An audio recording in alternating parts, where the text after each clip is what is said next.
All right, let's take a look at solving equations problem. This has variables on both sides and it has parentheses. So let's figure this out. We are going to start with distributive property. So first things first, we're going to do the parentheses. So I'm going to bring down the side -6 plus 8v, nothing to do there.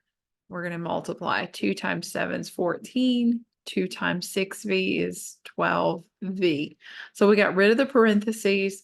Now we would look to see if we could combine like terms, but on the left side, I've got a number and a variable, right? A constant, we call it, and a letter is the variable. So nothing to combine there. On the right side, same thing. I've got a number and a variable. I don't have anything I can combine. So what I want to do is start moving stuff around on either side of the equation. So I'm going to make the left side the number, I want it to become 0. So -6, I'm going to add 6 so that that becomes 0. -6 plus 6 is 0.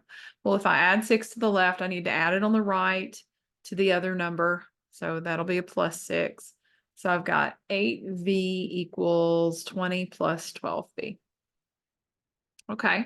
Next, I want to make my variable on the right become 0. So 12v, I need to subtract 12v from both sides so that that becomes 0. Well, 8 minus 12 is -4, and this is 20.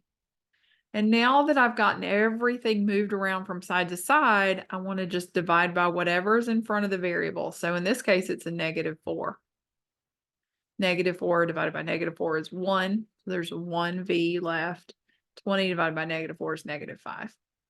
All right.